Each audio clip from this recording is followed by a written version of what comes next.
السلام عليكم ورحمة الله وبركاته. أعوذ بالله من الشيطان الرجيم.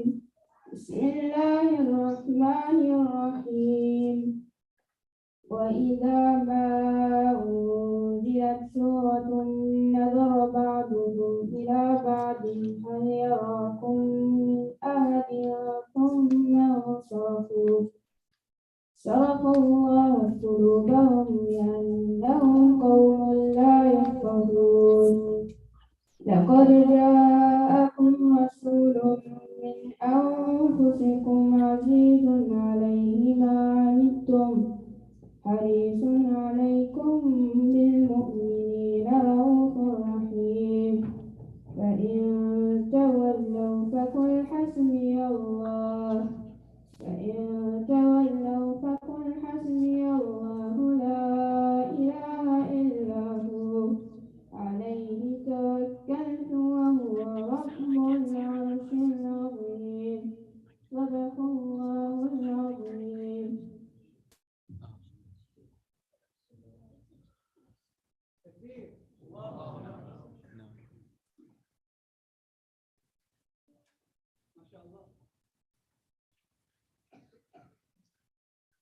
MashaAllah, for those that have been familiar with who Abdullah is, we've known Abdullah from when he was a very, very young child, a baby. And MashaAllah, to see him blossom into a boy where he's reciting the Quran so beautifully, it shows us not just the importance of being raised in a Muslim household, in a household that prioritizes the teachings of Allah and His Messenger sallallahu alaihi wasallam, but it shows us the importance of company and being around individuals that are a positive influence, the effect that it has on the person themselves.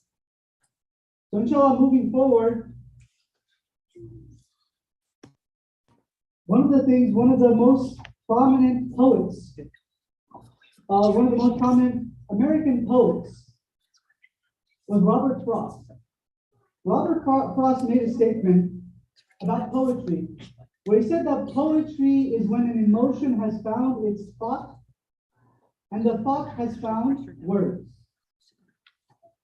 And we know this, that even at the time of the Sahaba, the companions of the Prophet ﷺ, when there were either moments of extreme joy or moments of extreme happiness, of extreme sadness, they would recite poetry to commemorate them. An example of this is when Sayyidah Aisha radiallahu anha, when the Quran was revealed about her chastity and proving and protecting her and all women till Qiyamah. At that time, some of the narrators suggest that she uttered some couplets at that time.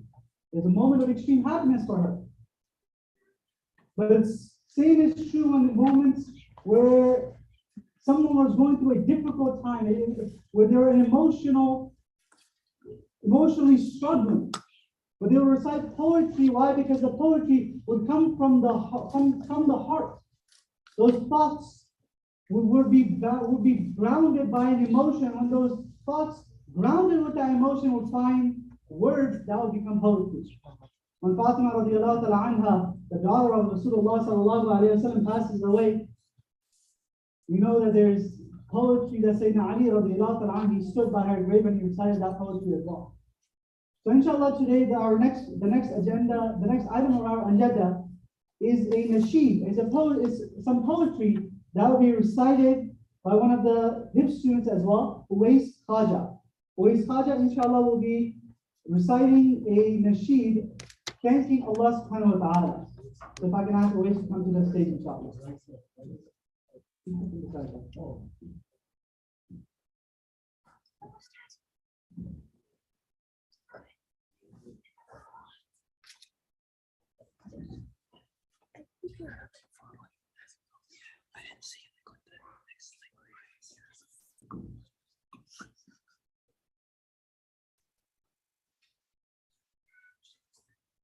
Assalamu alaikum wa rahmatullahi wa barakatuh. Give thanks to Allah for the moon and the stars, Praise him all day for what is and what was. Take hold of your iman, don't give in to shaitan. Oh, you who believe, please give thanks to Allah. Allahu Ghafur, Allahu Rahim, Allahu Yuhibbul Muhsinin. هو الخالقنا هو الرازقنا وهو على كل شيء قدير. Give thanks to Allah for the moon and the stars. Praise him all day for what is and what was. Take hold of your iman, don't give in to shaitan. Oh, you who believe, please give thanks to Allah. Allah is Ghafur, Allah is Rahim, Allah is the one who loves the Muhsinin. He is the creator, He is the sustainer, and He is the one who has power over all. Give thanks to Allah for the moon and the stars. Praise Him all day for what is and what was. Take hold of your iman, don't give in to shaitan. Oh, you who believe, please give thanks to Allah. Allah. Allah.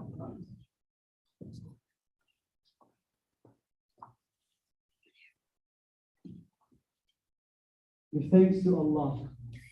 12 years ago, when we were studying in madrasa as well, around 12, 13 years ago, SubhanAllah, it just reminded me that we used to have these competitions in our madrasa when we were studying as well, where we would have qiraat competitions, we would have nazm and nasheed competitions as well.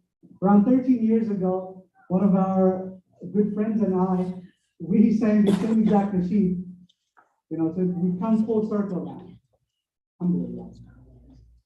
Inshallah, moving forward, there is a question that we always ask, or something, it's a thought that comes to our mind, is that when we think about what a madrasa is, or what an institution like this is, that there's many definitions for that. Depending on our background and what we've been exposed to, our definition and our understanding of what a madrasa is going to vary. If we come from a background of da'wah, we come from a background where our family is involved in da'wah and such, then we may think that a madrasa is a place for training the next generation to do that da'wah. If we come from a background of tasawwuf, we come from a background of spiritual exercise, then we think that the madrasas are supposed to serve as a training ground, a spiritual training ground as well. If our background is from academia, then we think of madaris to be an academic preparatory school. But when Maulana Ashraf Ali Thanwi was asked about what a madrasa is, he's one of the luminaries of the last century. Maulana Ashraf Ali Thanwi stated that a madrasa is simply a vehicle of preservation. It is simply a vehicle of preservation. The preservation of what? The legacy of our beloved Muhammad al-Mustafa sallallahu alayhi wa sallam. With that being said, inshallah, our fearless leader, Mufti Bilal, is going to give an overview of what the madrasa is, what's a little overview of the programs that we have, and overall what it is that we do. Mufti Bilal, inshallah.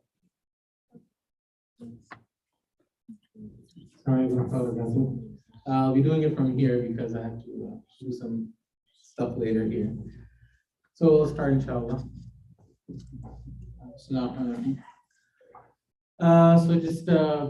I'm going to make this as short as possible. I don't want to spend too much time on this. Anyone can go to our website, cjazz.org, and see anything and everything they want to see there. First thing is we started in May 2019. We didn't have any classes at that time. That's literally when the school was actually registered legally. And it was solely started at the request of our teachers. It was not done because anyone wanted to start a school. It was not done because someone wanted to start his program. It was not done, it was solely done because our teachers told us, you're in New Jersey, you live there, don't go out and teach anywhere. Gather the ulama that are there and start something yourself. Because basically, till today, it's the fulfillment of a command of our teachers. And it was from both ends. From my teacher, for example, I had Mufti Hussain Madani, who's in who's in Chatham, Kent, Canada. And then my other teacher, Mufti Ibrahim Desai, rahimahullah, who passed away literally 1 year and I believe 1 day ago. So 1 year and 1 day. So he also told me the exact same thing. And he told us that no, start something yourself. So that's why it's here. It's solely because of the command of our teachers. That's why it's here. And of course, we asked him to make dua for us, and we did istikhara as well, the formal way. The first official campus, we rented an area in a masjid, but that wasn't our campus per se. So we were actually started inside a room on a private residence. It was literally, to be specific, it was my bedroom at one point that was converted into a classroom. And that's where we actually were having classes originally. Now we have a large office space. It's in a commercial building. We haven't expanded or scaled up that much. It's only been 2.5 years. But we have 2 bathrooms there. One of them has 3 stalls, one of them has 2. So this is a big upgrade from where we were in the beginning. So alhamdulillah, so things are getting better, and we're going as we go. Just a few things, just so everyone knows how we do things a bit differently. Number one, we run strictly under ulama. The entire board is just purely ulama. And we do it under the guidance of ulama. We talk with ulama, discuss with ulama, and do that. That does not mean we do not get help from people who specialize in other departments. It doesn't mean we're going to tell the ulama, all right, become an accountant and CPA for today. That's not what we're talking about. Things that require specialization, we go, but the ones running it at the top are always going to be ulama, no matter what. And that is our commitment. We're going to stick by it. Akhlaq sunnah is the objective, not merely knowledge. A lot of times what happens is we assume that my child is doing very well in Islamic school or wherever it is, and it was the case for me as well. When we could say a lot of names, dates, sing an Islamic song, we'll be like, oh, mashallah, he's learning, the 5 shahada, five pillars of Islam song, and we'll like learn a lot. But our focus is more on akhlaq and sunnah of Nabi Sallallahu Alaihi Wasallam. That's where we spend a lot of time teaching the students du'as, hadith of Rasulullah Sallallahu Alaihi Wasallam. We will show you all of that practically later on, inshallah, because all these students will be under pressure at that time. So we'll show you that later, inshallah. But we emphasize that quite a lot. We're constantly adapting without compromise on tradition. We change, grow, adapt to whatever we need to. It's in the positive and the negative end. Sometimes there's good things that happen, so we adapt and change to that. And sometimes we do things wrong. We make mistakes. We end up, certain decisions we make don't end up going in the right direction at all. So we change, right? We don't stick to one thing and we adapt and change and grow. And we take a lot of feedback from parents, students, other people, so we can, mold everything in a way that makes sense for everyone. And so that's that. Certain current core programs we have is, first one is actually our full-time HIS program. That's for 3rd to 8th grade. Details are on the website. I don't want to talk too much about it. We also have a part-time Alim course program on Mondays, Wednesdays evenings, and Saturday mornings. That's their schedule each week. It's for kids, I'm so old. It's for individuals that are 16 or older. Majority of the students are college age, but I guess for me, that's still young. We have a part-time Alim course, alhamdulillah, we've started. The first class will actually start from September. I believe we already have 10 or 12 fully registered students already. And that's also majority college students. Other programs we have a children's tarbiyah program. That's not directly under us, but it's still connected to us. That's for very young children. That's not done in our Somerset area. It's done completely at a different place, and it's under another alima. There's a girls tarbiyah program. That's for girls that are 12 and up, and that deals with the more teenage crowd as well. So these are some of the programs we have, and that's a quick rundown of it. Future goals, this is just aspirations at this point. I can't say this is anything that's actually going to happen, but some of them are more concrete. Part-time HIBs online, we had a huge request of people, and so these first two, part-time HIBs online and Hafiz revision program. A lot of parents came to me that my child became a Hafiz, he provided everything, he doesn't know what does he do, he's leaving the Quran, so we're thinking about getting something going. One thing is you have your child sit down in front of a teacher every night, some online teacher. It's very different when they're under the structure of an entire school and they know they're kind of stuck in that system. I'm telling you, online teachers, if it's from a random online and then when it's under a school, they're very different things. For the student, for the parent, and the teacher who's teaching you as well. And I tell a lot of parents sometimes to just remember, when you hire a teacher from online, you're their employer. So at times they might let your child go despite the fact that he might not do well. Whereas if they're under the teachers under the school, it doesn't matter what the parent, he's gonna make sure the child learns his stuff even if he's not happy. So it's very different when it's under the structure of a school. We have future goals of a full-time alim and alim, of course, inshallah, at one point, whenever we have resources available. Islamic Research Center, big goal there, to actually have entire articles and research papers written on very important issues pertaining to more large field issues, not things you can just Google up, but things that really are more, that's something, inshallah, that's our goal in the future. We are thinking about it, thinking how to go along with it, inshallah. And evening MMA classes. So we already have, the HITS program comes with MMA classes. They all do MMA classes. They recently started sparring and punching each other nicely, so to get out all their anger. So that started too. We're trying to start off something for the evening as well. We're actually purchasing professional MMA mats as well. And that's in the progress, but we want to start that off soon as well. That will be more for the older crowd, not for young children, inshallah. So that's some of our future goals. Last thing that I just wanted to mention before I end off, we were developing an app, whoever knows about it from before, and I just wanted to mention where we are, because it wasn't released to any of the parents officially this year either, and I want to mention why. So the app is called Sabah. The students will know why it's called Sabah. The goal was to make something very simple and easy to track all of their hits. There are other apps. We use another app currently too, called Asdeen, but it's very clunky. It has too much things going on. So this one trying to make it simple and easy to use. And it's only for HIBs, nothing else, no administration part, no tuition management, nothing. It will just be for HIBs and nothing else. It requires almost 0 clicks. You don't have to do much. Keeps the data very straightforward. Not something where you're thinking like, what does this even say? Displays historical data. So now before we, we'll get to that soon, inshallah. I just wanted to just show everyone where we're at. We didn't release it because of there's certain updates being required before we actually release it out to the public. So let me just share this so people online can see it as well.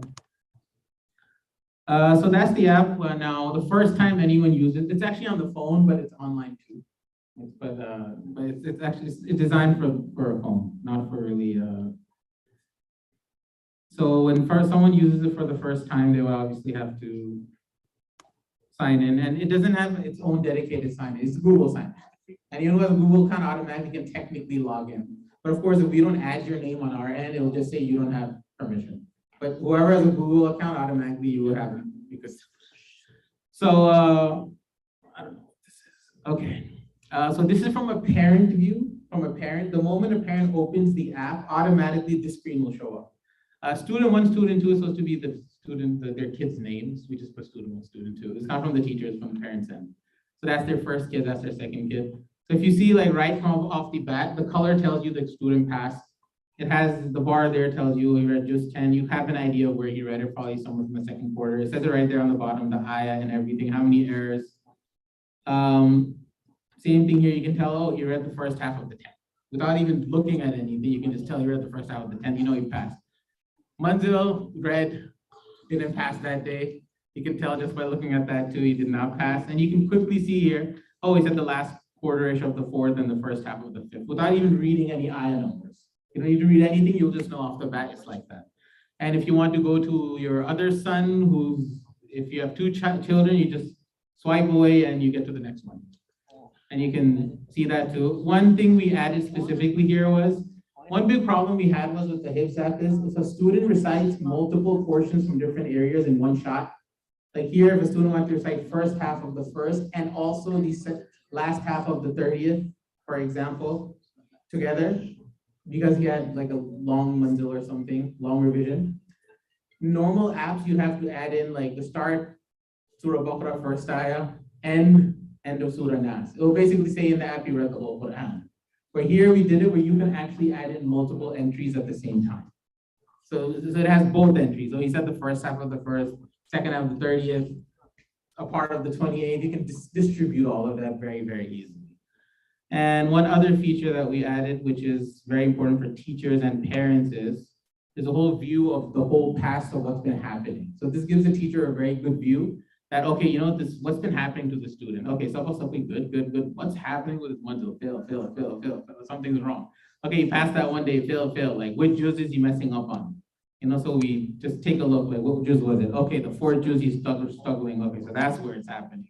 The fourth juz he's messing up, and till now, like, yeah, he's still messing up on the fourth juz. Okay, so that's where you can quickly track and see what's happening, what's going on with his past history without worrying too much about it. So that it's easier to track everything. So those are a few things we're working on. We're trying to add a reporting feature and 2 of the other features before we fully release it. The goal is, inshallah, to release it to all the parents in September. And we fully move on to it instead of our other applications. And that's about, and we can now, inshallah, get back to the actual program. And I think that's all from my end. I don't want to take too much time on this. Right, Lana, you may, inshallah. Jazakumullah khair to Bilal for that informative presentation about the madrasa. So if you want more information, you can head on over to the website. All the information is available there. Click around, look at the different programs, and you know, if you have any questions, you can contact through the website as well. But we would encourage everyone, even if your children are enrolled, go on the website and check it out. Check out the different things that we are offering that you may or may not be aware of.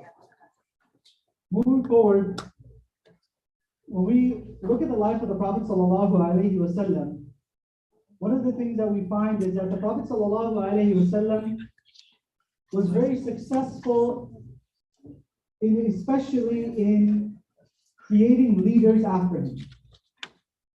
This became extremely evident after the Prophet ﷺ had departed from this world, and Sayyidina Abu Bakr as-Siddiq radiallahu ta'ala stood up on the minbar, and he essentially took control of the entire Muslim Ummah at that time.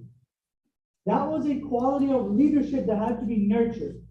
That was a quality that had to be trained. That was something that had to be worked on in order for him to take up that position and take up the mantle after the beloved Prophet ﷺ at such a critical time. Alhamdulillah, Madaris, one of the purposes of and one of the goals of Madaris is to create those leaders, to create students that are going to become the leaders of America, the leaders of our communities, our masajid, our Madaris, our institutions, and our communities for the future. Inshallah, one of those, I'm very, very happy to announce this and to move forward with this as well, is the next agenda, the next item on our agenda is a speech that will be given by one of our part-time Alim course students, and a little bit about this student of ours. The reason why I'm mentioning this, talking about leadership, because this student of ours, he's someone, when he came in with a curious mind. He came with a mind that was extremely curious. He had questions. And the way that he challenged even the teachers, and not in a disrespectful way, but in a way that was engaging, in a way that showed that he was someone that was a true student of knowledge. Going from where he was, where we saw him about a year or so ago, to where he is now, we're very happy to, I'm very happy to call him up on the stage. And Brother Jalil Hamza. When you look at his name, it's spelled Jalil, but it's actually Jalil. Right? So Brother Jalil Hamza is going to come up on the stage, and he will be speaking to us, and he will be giving us some advice. And he is one of the part-time Alamiya students in the first year of the Alim Course program.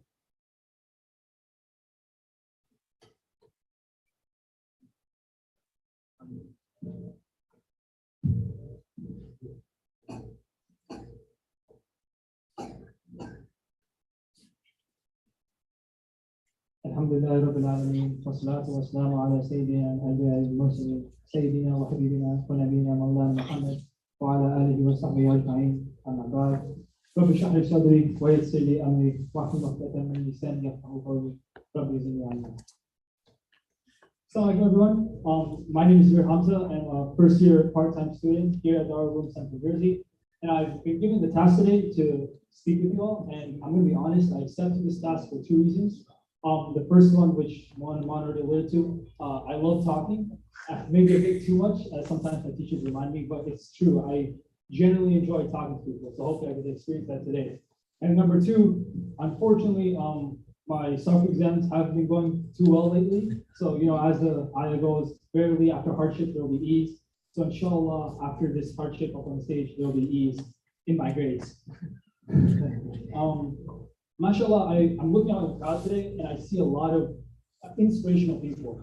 A lot of people I hope that after many, many years of myself studying, I could one day consider them my equal, or even sit just close to them. But I want to take a moment to talk about someone else actually. Someone maybe you guys know, maybe there's some in the audience, maybe it's your kids, maybe your friends or something, but it's someone who I was a year ago before I joined madrasa. Before I joined, I like to consider myself just a regular Muslim living in America. I did basics. I went to Khutbah, right? I listened to it and then I prayed, went home. I fasted during Ramadan, that was always important. And then if there was like an interesting class in the masjid and I had some free time, I'd gladly go, right? But that was pretty much it. Actually, wait, I remember I have faint memories in the back of my mind of when I was a kid. I went to a convention with a lot of bearded men. So I'm going to assume that was Ikna. Otherwise, I have a lot of questions for my parents later on, but I think that's right. So what I'm going to do today is I'm going to have a conversation with that person I was a year ago, and I'm going to give them an update about what it's like in the future. And as we talk, inshallah, you guys can listen, pay attention, and maybe learn a couple things as we have a conversation. So the first thing I want to do is talk to my past self, or past Zarir, as I'm going to call him now on, and talk to him about time commitments. Past Zarir, he's a different person. He's a young man excited to join the real world, right? He's going to finish college, he's going to join the workforce, he's going to have fun. But he doesn't like time commitments. To him, he thinks, if I spend 10 minutes on a math homework, that's too much, right? How is he going to spend 8 hours of extra time during the week, along with everything else going on in his life, with just learning a lesson? That's too much, right? So I'm going to tell Pastor Zarir, you're wrong. That's not the case. Madrasa time, it's a bit different. In fact, that first day when you go to madrasa after signing up and everything, you're going to see on the piece of paper, it's going to say you have a 3-hour class on the first day. And you're going to think, wait, 3 hours, that's too much. That's even longer than college classes. I can't do this. But what's going to end up happening is you're going to step inside that classroom in 1 minute, and it's going to feel as if you left the very next minute. And that passage of time, that's going to continue. That's going to continue for a full year and keep on motivating, right? It's going to be weird because there'll be times you probably do some homework assignments outside of class, and that's going to take, it should take 5 minutes, but then in your mind, it's going to feel like hours. And there'll be instances where you're actually studying for madrasa for hours, and that's going to feel like minutes, right? It's weird like that. But that structure, that consistency, that's the reassuring part. Because what's going to happen is as you go to madrasa, well, for your whole life, basically, you're going to have a lot of trials, right? And Allah says that He's going to test one's most beloved to Him the most. And past Zarir, current Zarir, and future Zarir are going to have a lot of trials. But knowing at the end of the day that no matter what, after everything is done, you can always go to madrasa, spend a couple hours in company with these amazing teachers and amazing classmates. That's the important part. That's what's going to save you from the hard times and make you grow as a Muslim, to become the person who sees talking to you today. So then let's use that, and let's go to the second point. What about the people you're going to be in madrasa with, right? And what about your classmates? All I know about madrasa is that they do a lot of work, they memorize stuff here and there. What if they're too dirty? Am I going to have fun? So, Pastor here, I'm going to tell you again, don't worry about that. You're going to have a great time. If you really think about it, the thing that bonds people together are shared motivations, right? There's some people, they have a shared motivation hiking. So they'll climb the tallest mountains and have a great time just because they're doing it together, right? There's people who have shared motivations with running. They're going to run miles upon miles, but just because they're doing it together, they're going to have a great time. Now, what happens if the people have the shared motivation of learning about Islam? What happens then? Those people, they just seamlessly click together. And that's what's going to end up happening. You're going to spend days, where you spend hours studying different things. But then after class, no matter how hard or how long class was, you'll always want to spend hours more into the night, sitting in the car, maybe sitting on the sidewalk, eating food, and going over what you just learned.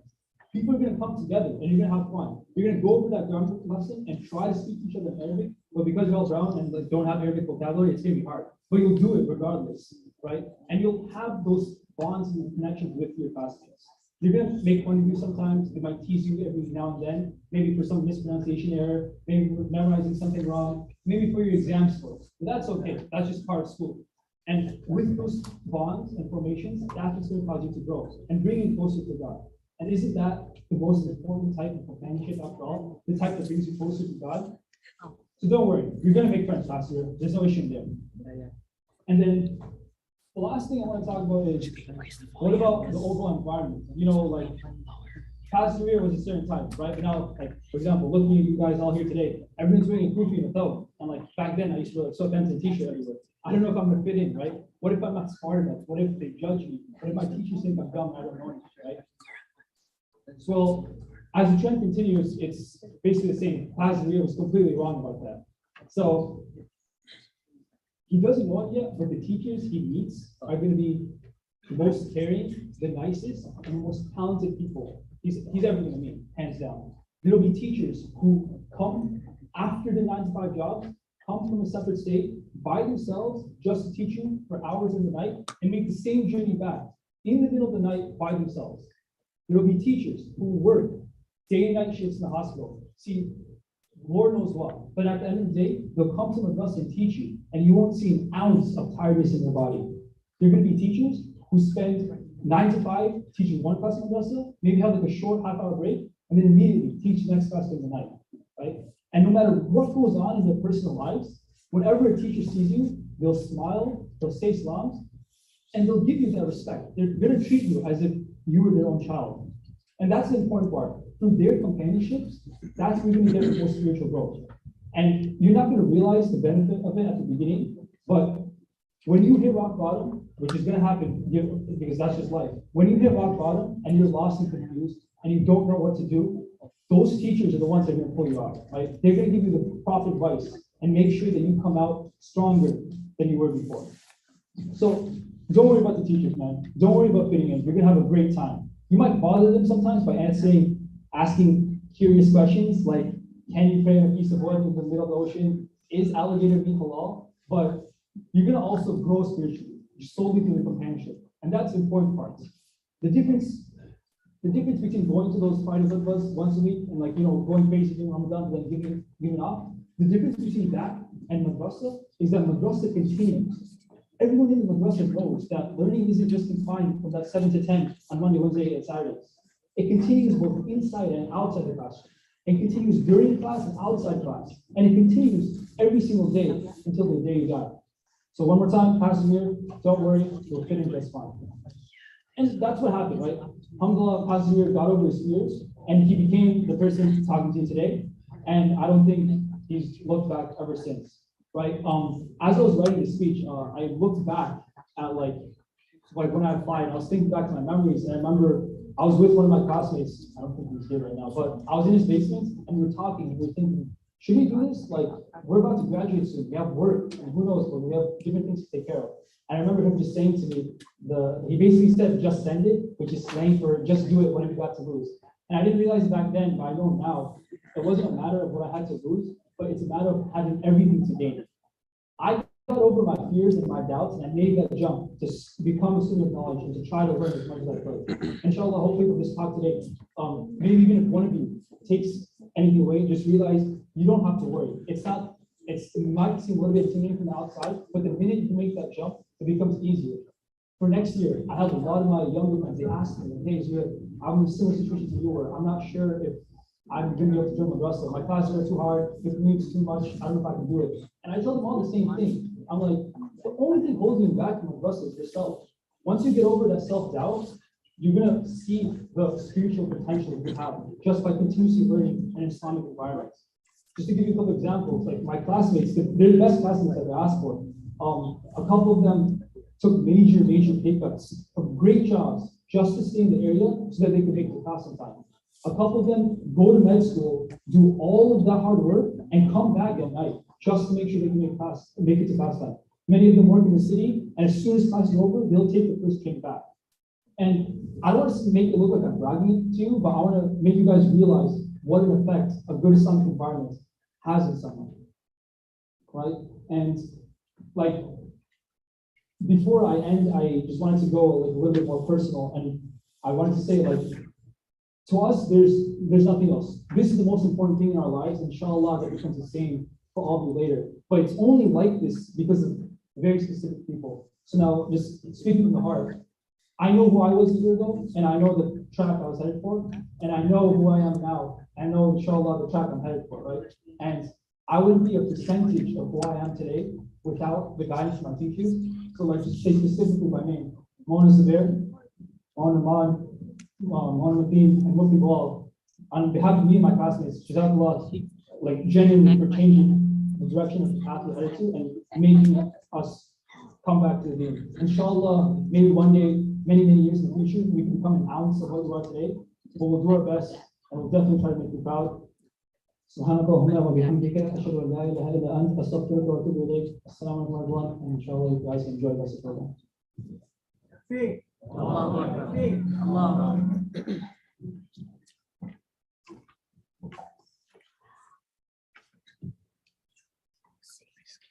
You ready?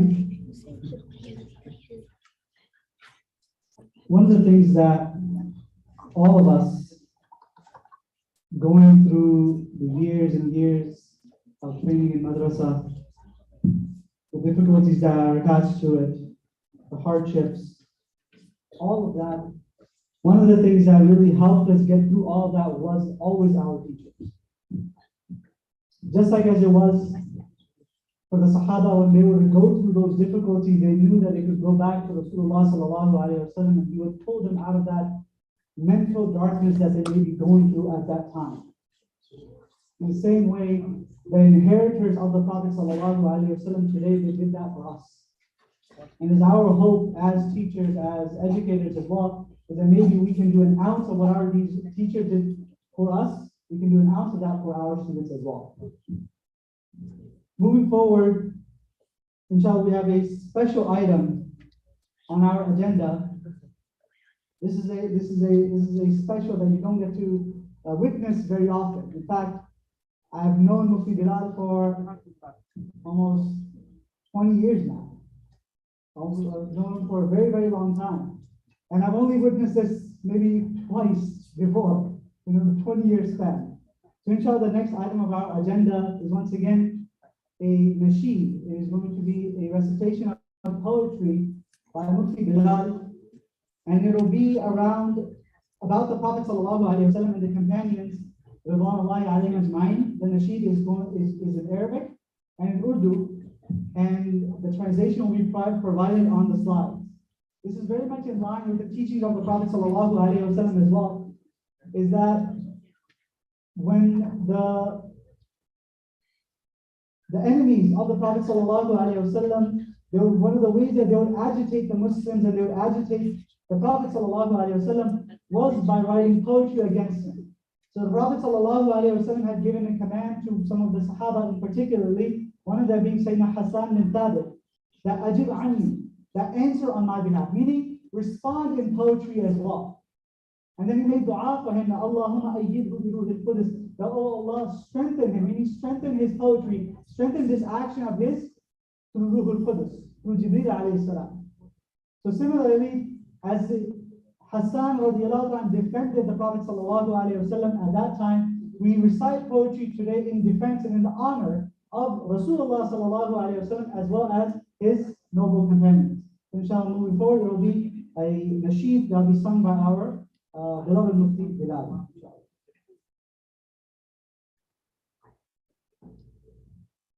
Assalamu alaikum wa rahmatullahi wa barakatuh. What I want to summarize what the nasheed was about. For those people who don't know Urdu, or like we can't actually follow the Urdu too well without using a dictionary, you may refer to the slides to know what it means. I feel like nasheed gets, you really understand it once you know the meaning. Sound is whatever. It's actually the meaning behind it that we try to understand.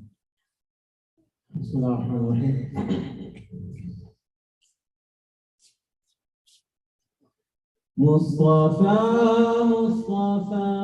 منبع للصفا سيد الأنبياء مشعل في الوفا كان في عطفه لليتامى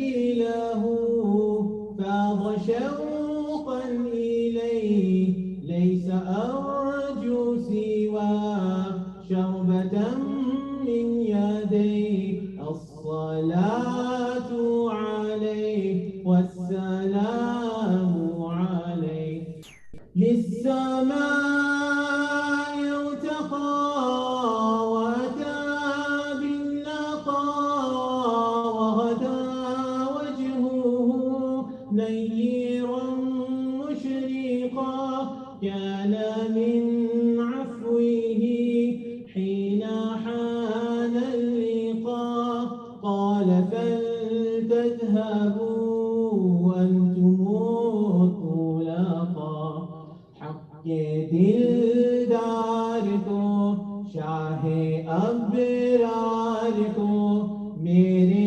سرکار کو سب کے غم خار کو میرے سرکار کو سب کے غم خار کو السلام السلام السلام السلام السلام السلام السلام السلام السلام السلام السلام السلام ان کے رخسار پر زلف خمدار پر ان کی آنکھوں میں سرمے کی مقدار پر ان کے قدموں پہ اور دھیمی رفتار پر ان کے الفاظ کی پیاری مہکار پر ان کے اخلاق پر اعلیٰ کردار پر ان پہ لکھے گئے سارے اشعار پر ایسے اوصاف و عظمت کے مینار پر روز جاؤں میں قربان سرکار پر ان پہ پڑھتا رہوں میں درود و سلام السلام السلام السلام السلام السلام السلام السلام السلام ماں کی ممتاؤں کو جنتی پاؤں کو پیاری چاہوں کو امتی ماں کو عشق کے فخر کو علم کے قصر کو بے کرے صبر کو بنت ابو بکر کو ناز بردار کو ان کے غم خار کو چار کے چار کو یعنی ہر یار کو ان کے دلدار کو عاشق زار کو ظالم یار کو غار کو عدد کی آپ کو جوش کی تاب کو گوہر نایاب کو ابن خطاب کو مال کو جان کو دست فیضان کو ابن عفان کو حضرت عثمان کو تیز تلوار کو فتح بردار کو عزم کرار کو ان کے گھر بار کو ایک سخندان کو ایک سلام کو نعت کی شان کو یعنی حسان کو السلام السلام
اللهم صل على سيدنا محمد رضي الله عنه محمد صلى الله عليه وسلم بما هو أهله.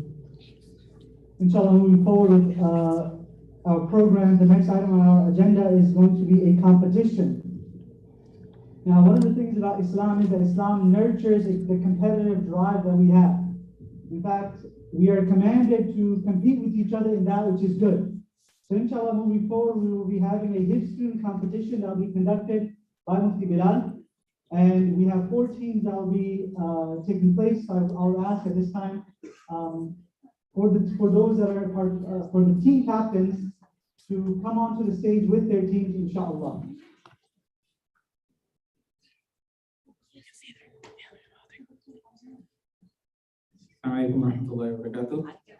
So inshallah, this competition that the students have, it's a way to, number one, just for having something fun as part of the event.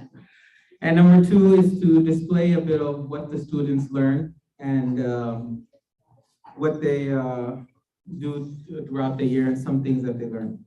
So inshallah, we'll have the teams go up and I guess we could move the chairs up really. We'll have the teams go up. So first team is Team Hamza Khan's team. So that's Hamza Khan, Umar Arsalan, Abdullah Islam, and Ubaida Buddha. You guys can go to the front. And you guys can sit all the way to the left side. We'll just sit in that order, inshallah. The next team is Team Jasim. Jasim Amin, Aqib Ayaz, Talha Sayyid, Hashir Ayaz, and Abdullah Hussein.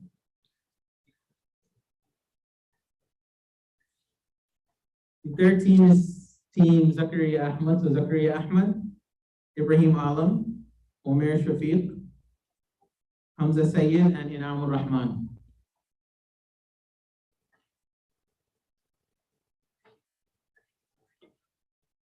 The fourth team is Team Waji Ahmad. That's Waji Ahmad, Abdul Rahman Sheikh, Uwais Khaja, and Faiz Shikani. They can go up as well, inshallah.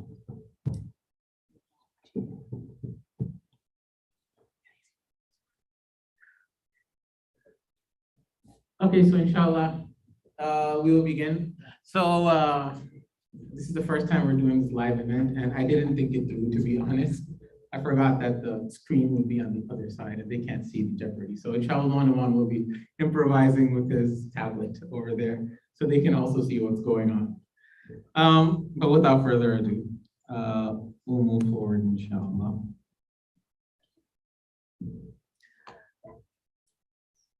Okay, so it's a Jeopardy style game. The students already know the rules. We've already done a whole rehearsal of this, so they know how it works.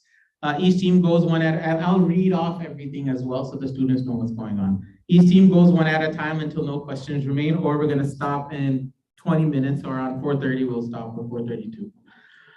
Each round, the captain gets to choose one student to go. The student who goes up, they will choose what question they would like to do, inshallah.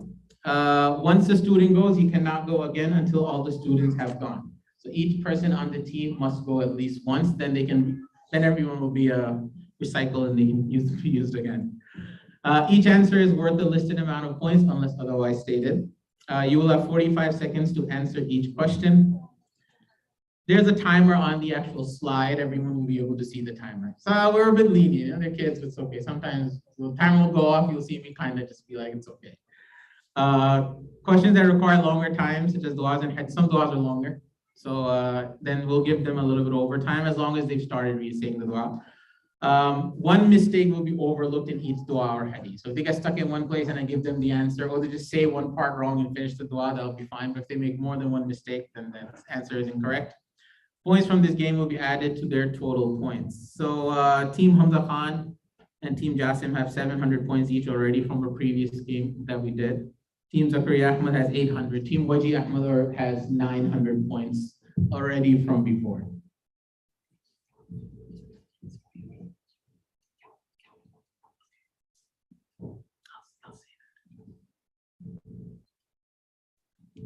And questions in red may only be answered by senior students. The students who entered the school this year, they're not allowed to do any of the questions in red. There are only like 4. All the other students are able to answer those. So if you go up and you are a student from this current year, you are not allowed to choose a red question. All right, so first we gotta choose who goes first. So for everyone here seeing this live, the spinner will spin at a proper speed. The people who are looking at it from online, the spinner will look like it's not even spinning. That's internet, our limits of internet right now. We gotta wait till 6G. So the first team that's going to go up is Team Zakaria Ahmed.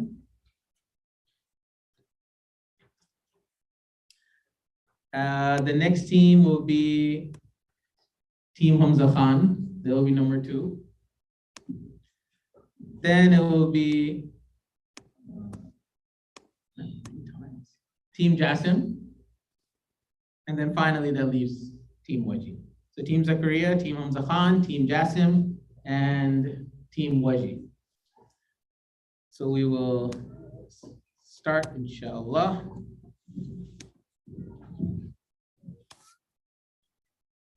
All right. All right. Yeah. So Team Zakaria, you may choose your question and the person who's doing it. That's like choose whoever's doing it. Now you may choose the question and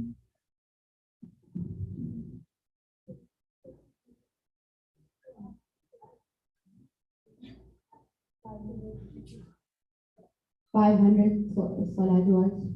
500 for salawat. All right. Your question is, the moment the question comes up, you have to answer. Dua for qunut and witr.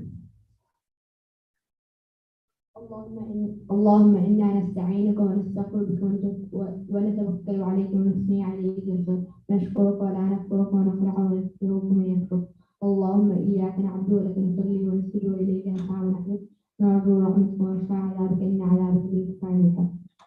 Good. There's one minor mistake, Bika, but one mistake, as I said, is fine. So that is 500 points for Team Zakaria Ahmed. All right, next team is Team Hamza Khan, I believe. Yes, Team Hamza Khan.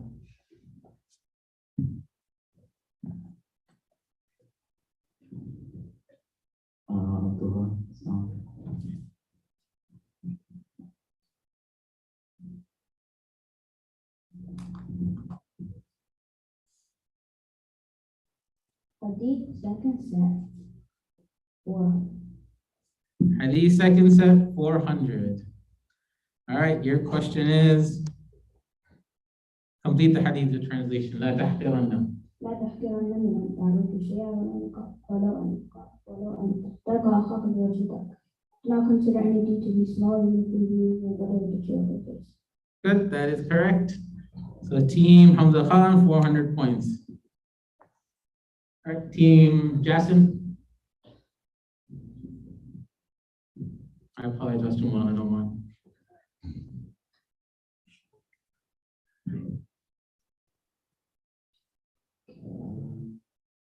Jasim, you're going yourself?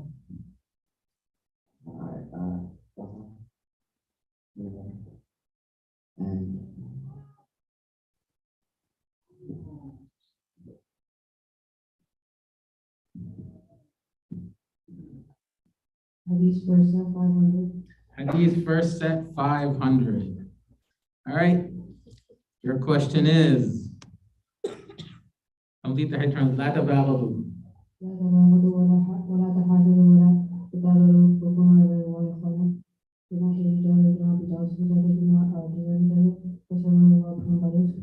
Good. That is correct. That's 500 points for Team Jasim. Team Waji.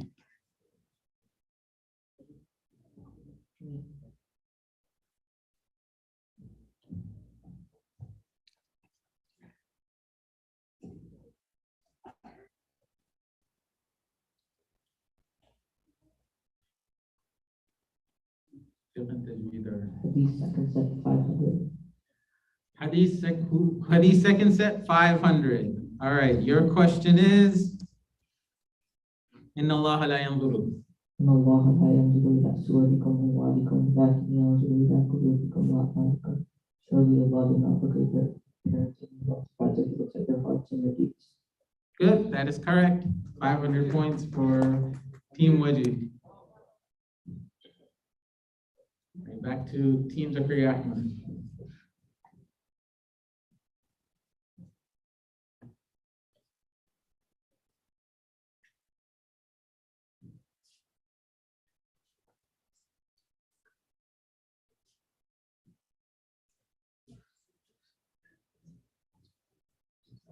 Ibrahim Alam. Ibrahim Alam, one day. You can choose.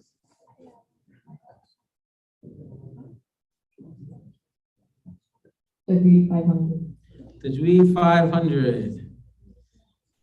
Your question is, explain what is Izhar and give an example. Izhar is. Can I do the example only? You have to say what it is. Khairan.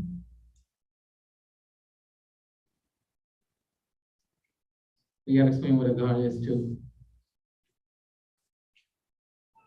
20 seconds left.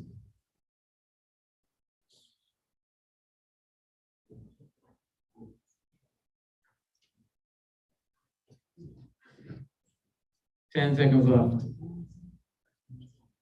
6, 5, 4. All right, time's up. All right, let's move on to, we don't reduce any points. You don't get points. Some of them do reduce points, but we'll get to those too, inshallah. All right, back to Team Hanzo. All right.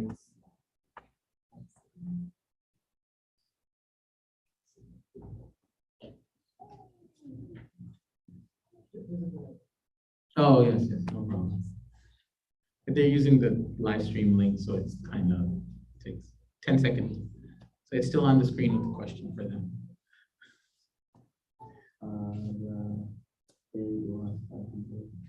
Daily du'as 500.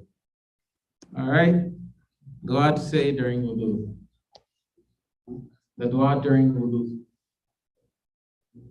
Dua that you recite during wudu, in the middle of wudu.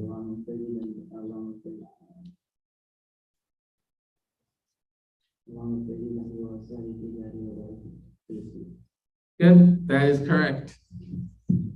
That's 500 points for Team Hamza. All right, Team Jasim. Okay, I'll go myself.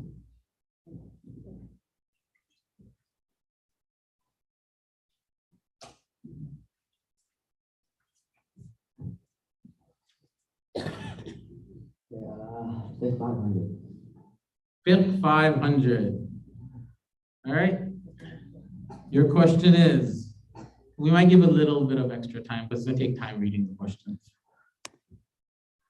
What if someone tried their best to find the Qibla and prayed Salah, but after Salah, he finds out through someone else that they prayed in the completely wrong direction? What should the person do? Wait, could you repeat that?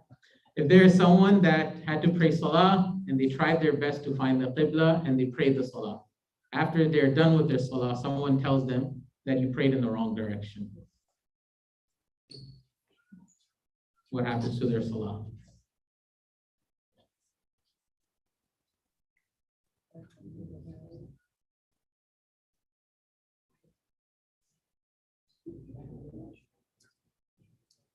Do like an extra 20 seconds because this was a bit long.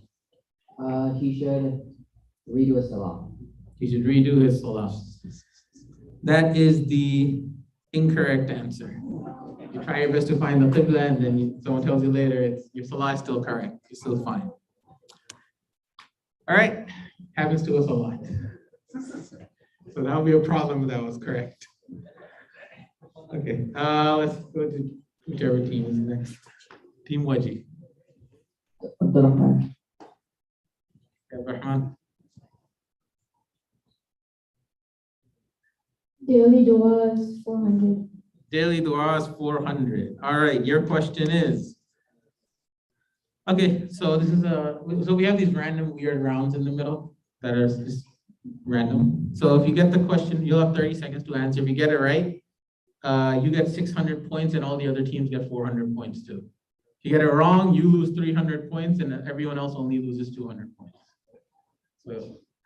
So all right, let's continue then, inshallah.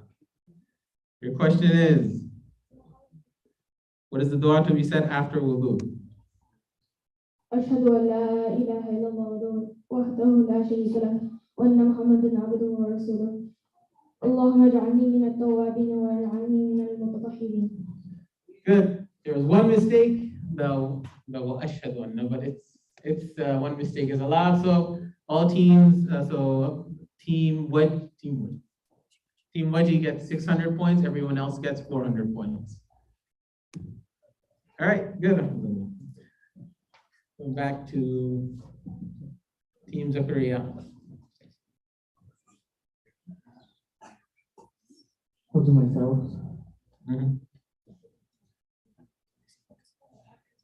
Tajweed 400. Tajweed 400. Your question is, which rule is happening here? May yasha'u. Idgham. That is correct. That is an example of idgham. That's so Team Zakaria, 400 points. All right, Team Hanzo.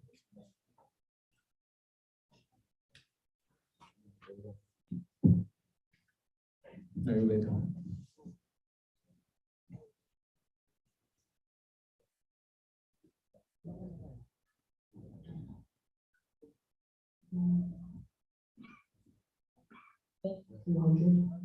Fifth 300? 300. Fifth 300. Your question is, what happens to a person's salah and wudu if he laughs in salah, but only he hears it and no one else? His salah breaks, but not his wudu. His salah breaks, but not his wudu. That is correct. That's 300 points for Team Hamza. I'm losing track of this. Team Hamza. Hasha, your turn. Salah dua 400. Salah dua is 400. Your question is, dua to be said in Janazah Salah. اللهم اغفر لحينا وميتنا وشاهدنا وقائدنا وصغيرنا وكبرنا وذكرنا وأنثانا اللهم من أحييته منا فأحيه على الإسلام وما توفيته منا فأحيه على الإيمان اللهم لا تحرمنا أجره ولا تضلنا بعده. And so there was one mistake, but one mistake is okay. So inshallah, that's correct. 400 points for Team Jasmine. Not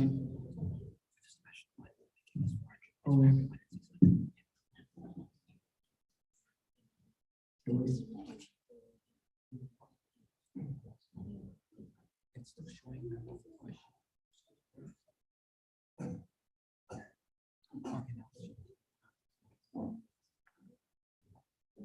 Hadith percent. how many points? 400. 400 hadith per set. Your question is, okay, so what's going to happen here is that there is no question at all. After I say recite, you recite as many hadith that you know with translation. Every hadith you get right, you get 100 points. Everyone you get wrong, you lose 100 points. That's why it's called the pressure round. So you could go up to 10, 15 if you want. So the moment is, but you remember, if you go fast, you might make more mistakes. If you go slow, you'll get more correct probably. But then you won't get as many points. All right, we'll start in 3, 2, 1, start. إنما الأعمال بالنيات على عكس البلسان الكتمان التهور شد الإيمان كان ليس معه الخير المؤمن مرعى المؤمنين the believer is a mirror of another believer طلب العلم فيلزم على كل مسلم seeking Islamic knowledge is a must for all Muslims مرعى ما منعه presumably with whom he loves. الأناة من الله والعجلة من الشيطان. Pushing attitudes from Allah and hitting attitudes from shaitan. Time's up. That was 6 hadith that you recited, and all of them were correct. So that's 600 points for Team Waji. Team Waji, 600 points. Team Zakaria. Umar.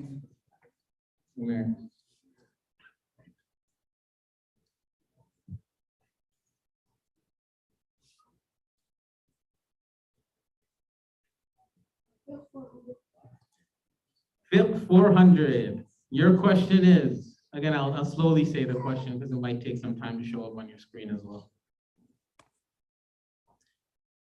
What if someone starts salah by raising the hands up to the ears, then tying them, but the person never actually says Allahu Akbar? So they start salah and they move their hands, but they don't say Allahu Akbar. What happens? Salah does not start. That is correct, because that's takbir tahrim, is fard. You have to say the words Allahu Akbar to actually start your salah. Good. A lot of us are thinking, wait, what if I've done plenty of imams and I just move my hands and don't say Allahu Akbar? So we're all learning things today, inshallah. Right. Team.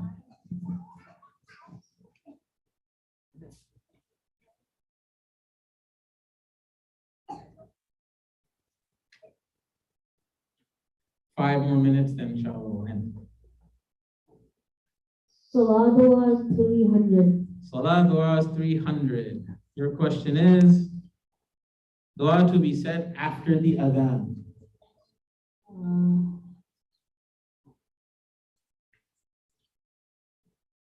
Dua after the adhan.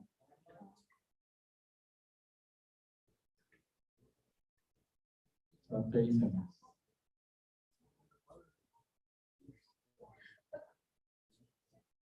Dua after the adhan.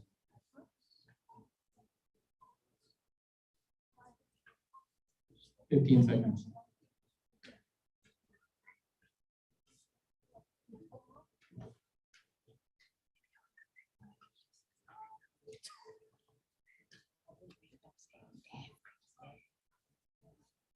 All right, time's up.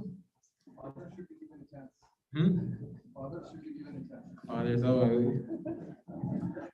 It's okay, that's too big of a request. We'll put it in the suggestion box. All right, Team Jason. After.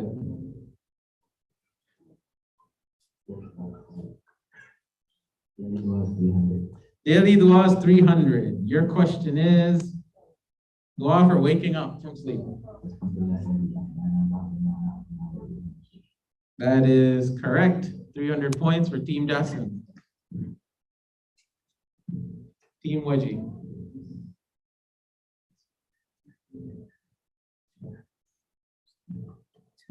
Face. Okay, face.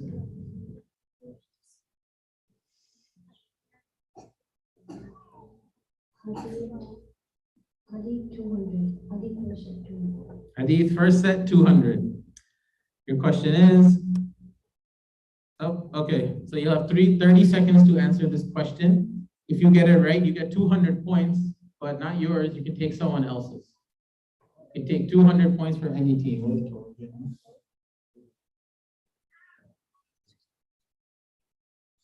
So Team Hanzo has 1600, Team Jasim has 1600, Team Zakaria Ahmad and Team Waji both have 1700. So if you get this question right, you can take 200 from any other team. If you get it wrong, you have to give 100 to every single team. So I should say minus 300, but I messed up there. All right, we'll start. Your hadith is Al-Anatu. Al-Anatu min Allah wal-Ajlatu min ash-Shaytan. Appreciate attitude from Allah subhanahu wa ta'ala and hasty attitude is shaitan. Correct. Team? Whose team? Zakaria Ahmad's team. All right, 200 points minus from Team Zakaria Ahmad and 200 points added to Team Waji.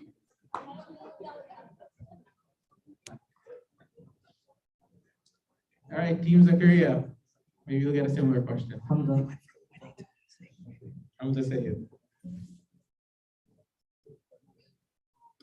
We're going to do the final 4 rounds between all the so Team Zakaria Ahmad went first, so we're just going to do 1, 1, 1, 1, and then we'll end off, inshallah.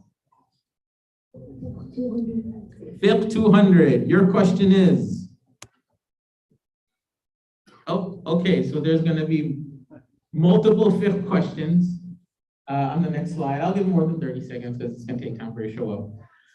So same thing. Each question you answer correctly, you get 100 points. Each one you answer incorrectly, you lose 100. You don't have to answer a question. You can answer whichever one you know. But if you guess the next one and you get it right, you get a point. But if you get it wrong, you lose 100 points.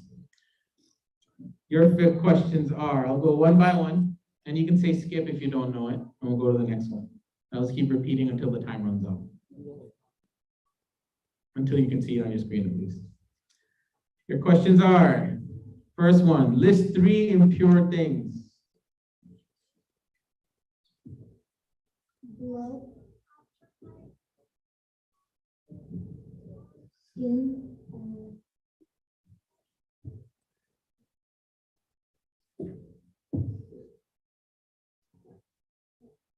Go to the next one. What time does Fajr end? the sunlight, Sunrise. Smiling in Salah breaks what? Salah, wudu, both Salah and wudu, or nothing? If you just smile, nothing. Which doesn't change the meaning of the Quran? So which of these don't change the meaning of the Quran? not given. Correct. I can see it now. All right, time's up. So the first one, you mentioned 2 things and skin was wrong anyway. So that's 100 minus, but then you got 2, 3, and 4 right. So that's 300. So it's 200 points. 200 points for Team Zakaria Ahmad.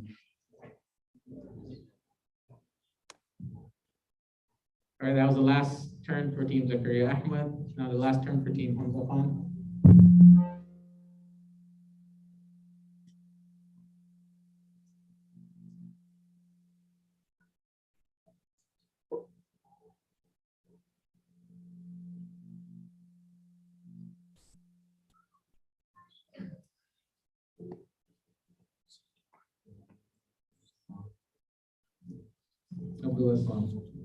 Yeah, they're all Hadith four. verse that 300. Hadith first set 300. Your question is, ليس شديد. ليس شديد الصراط من شديد العذاب. The strong is not going to. That is correct. 300 points for Team Hamza Khan. Next is Team Waji. Oh, Team Waji or Team Jackson? Team Jackson, sorry. Don't mind me.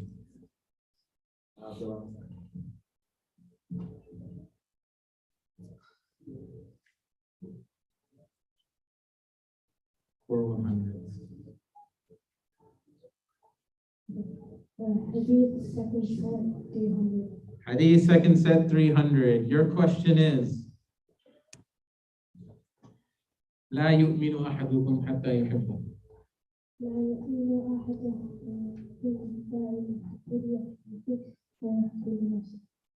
Translation.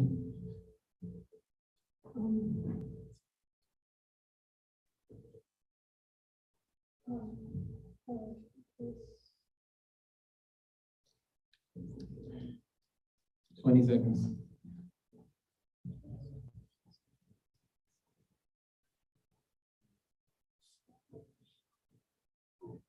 Ten seconds.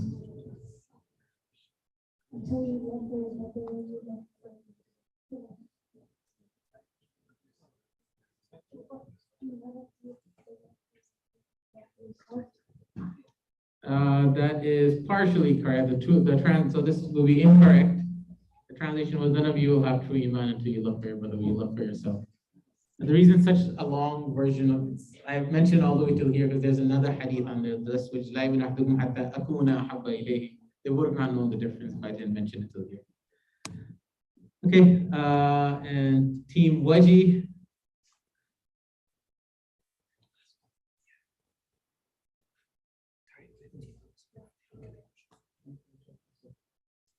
it.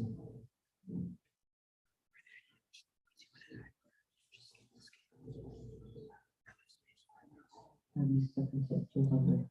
Hadith second set 200. Your question is Al-Majalisu.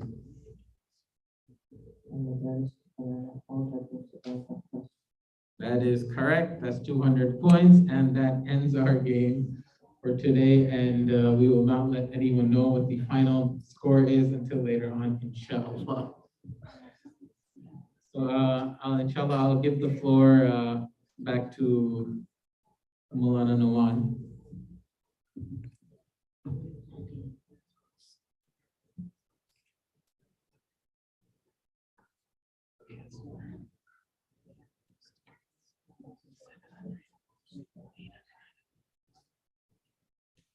MashaAllah.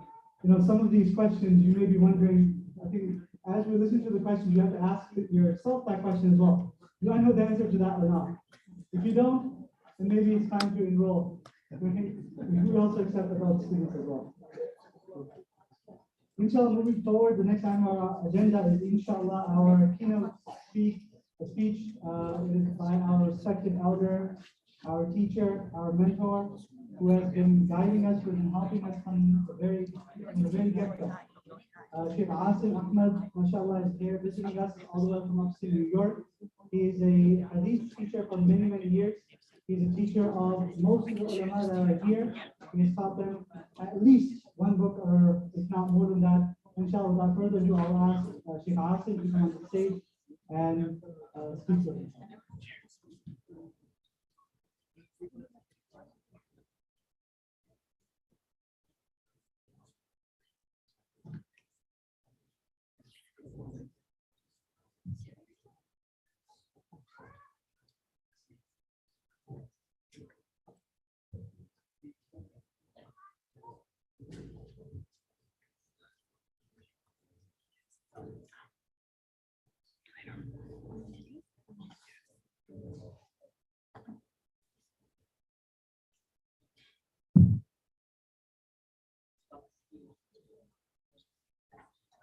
الحمد لله نحمده ونستعينه ونستغفره ونؤمن به ونتوكل عليه ونعوذ بالله من شرور انفسنا ومن سيئات اعمالنا من يهده الله فلا مضل له ومن يضلل فلا هادي له ونشهد ان لا اله الا الله وحده لا شريك له واشهد ان سيدنا ومولانا محمدا عبده ورسوله اما بعد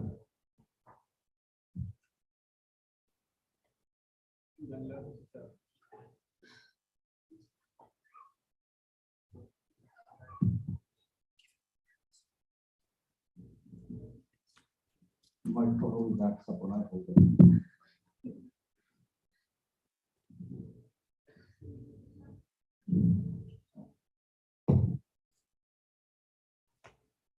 Most massages that I go to, usually the microphone starts acting up very quickly. I don't know if I have something against them or they have something against me or all of them. Alhamdulillah, this is a very auspicious occasion. Alhamdulillah.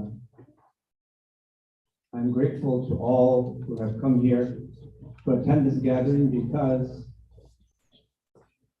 your coming here is a major source of support for all the students who will be graduating today.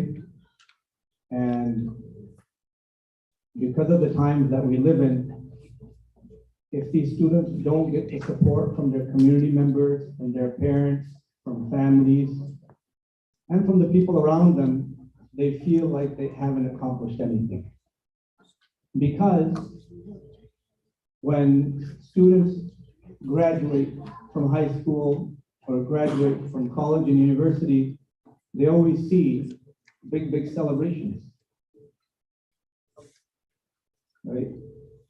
And they see all these gifts being given. And then here they're memorizing Quran and they complete it, and suddenly no celebration. Barely anybody there to attend, to show their appreciation, their support. And they feel like maybe we went the wrong way. Maybe we should have just done college or university. Because children recognize their achievement by the level of appreciation they're given by community members. That's why your being here is very, very, very important. May Allah subhanahu wa ta'ala accept us all.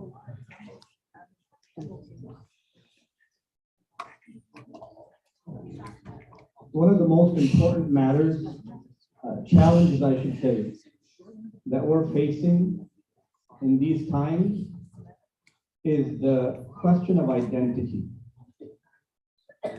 We're a minority. There are many minorities here in North America. We are one such minority that is like other minorities facing many different types of challenges.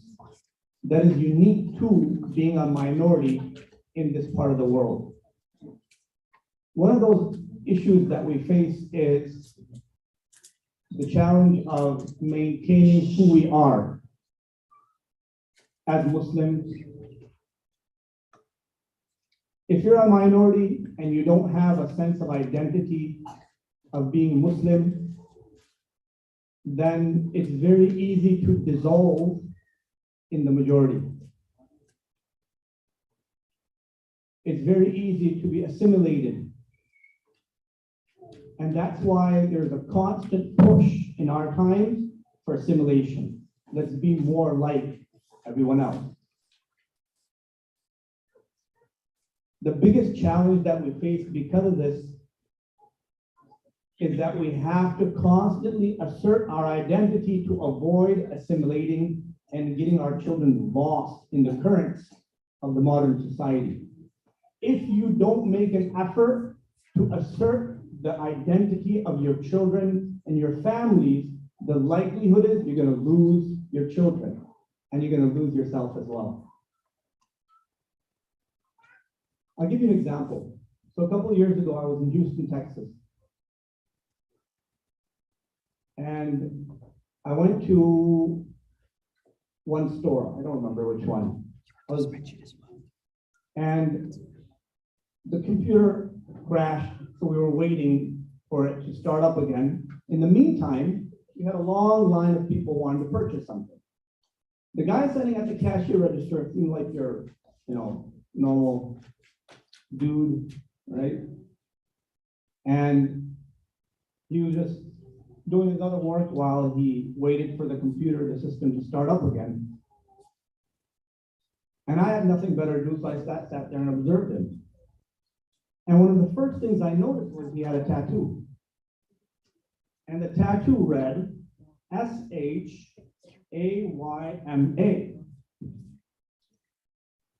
a Muslim name. And so I asked him, I said, what's that on your forearm? He said, oh, Shema, that's my mother's name. And then he realized that I had recognized who he was. So I said, your name must be Muhammad, because it said Mo. He said, yeah, my name is Muhammad, my mother's name is. Then he started opening up to me because, I kind of blew his cover in a way. But it was sad because what it told me was he was trying his best to cover up his identity as a Muslim. He was trying to assimilate, not be known. That's why Muhammad went down to Mo.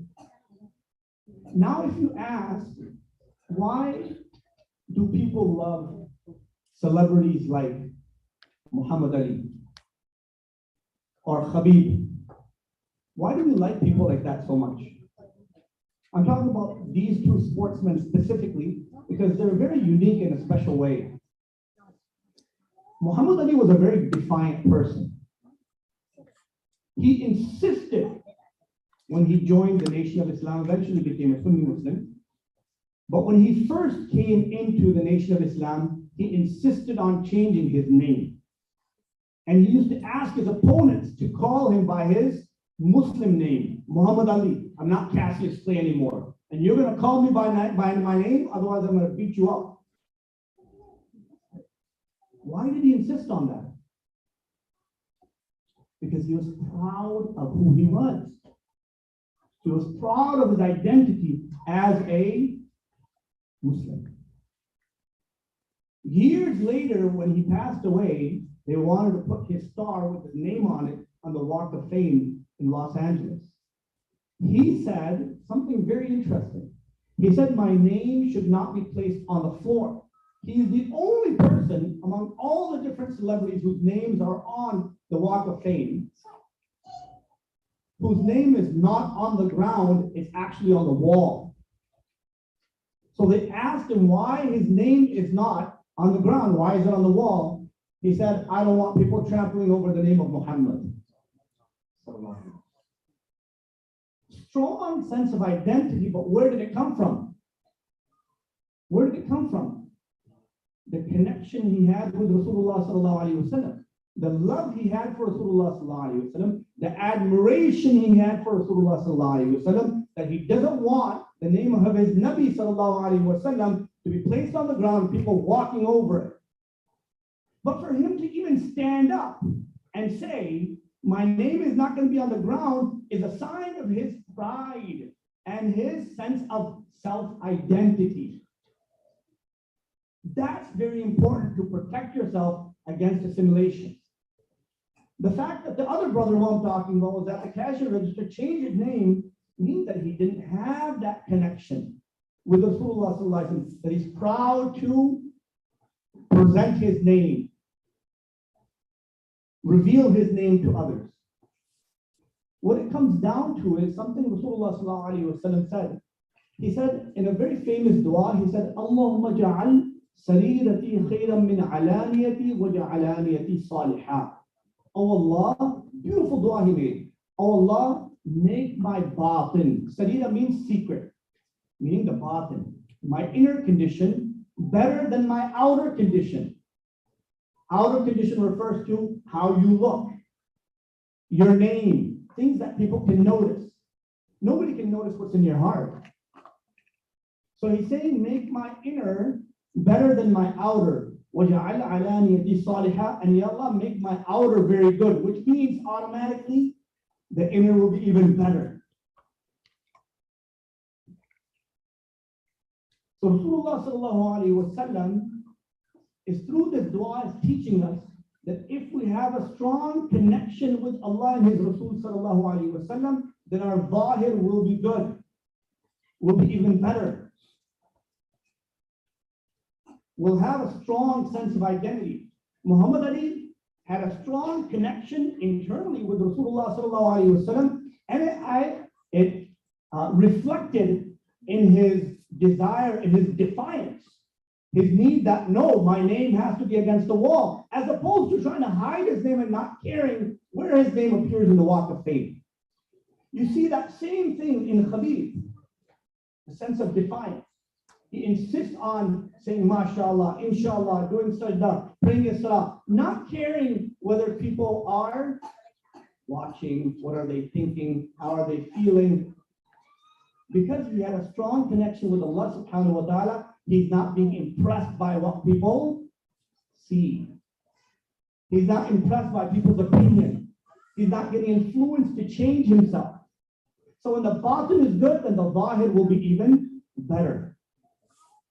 So what one of the brothers was saying is, we send our children, Bilal was saying, we send our children to Islamic school, and they know how to, in parrot fashion, maybe, recite certain du'as, recite certain hadith, memorize a little bit of Quran Kareem. That's a part of your identity as a Muslim. But what about your connection with Allah and His Rasul sallallahu alaihi wasallam? If that connection is not there, if they know all these du'as and they know all these hadith, but the connection is not there, once they go outside in the real world, they'll eventually assimilate.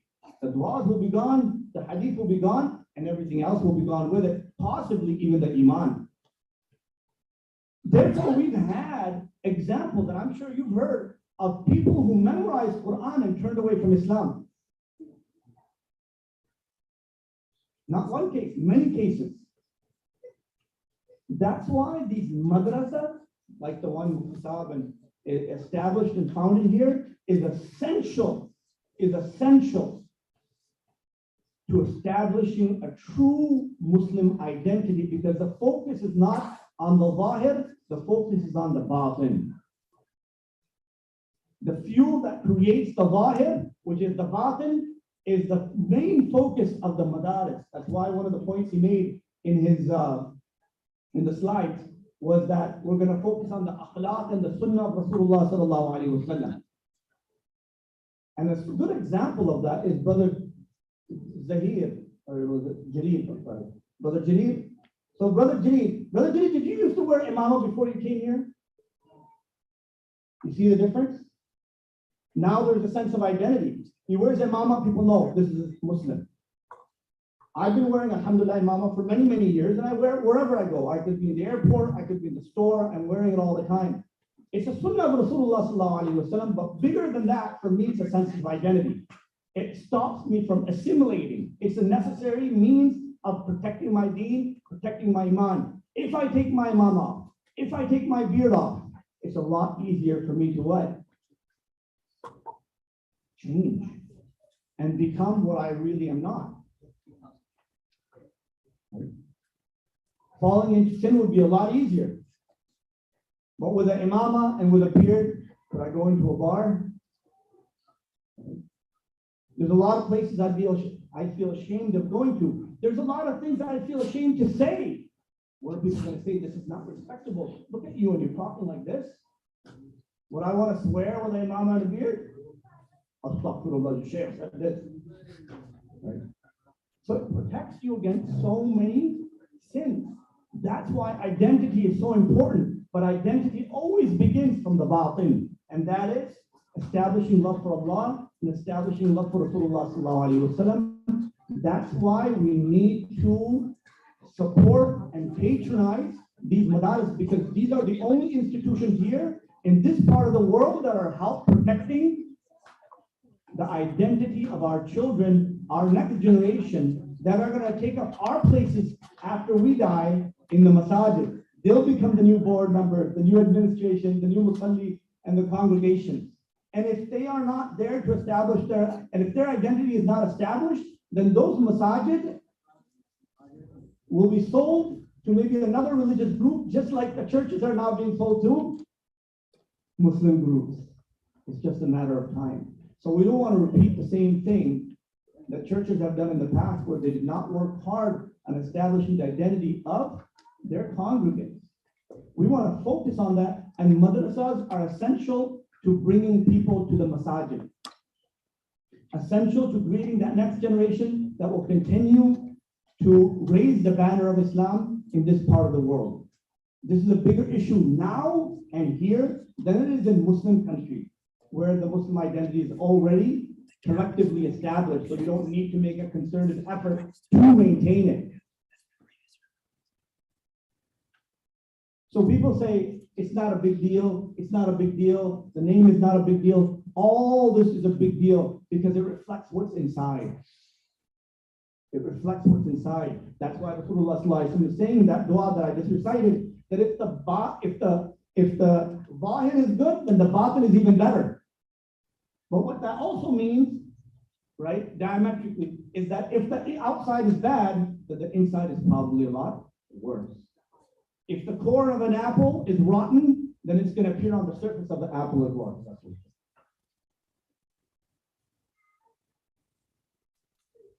But if the surface of the apple is rotten, you can always cut it out and still work on the core.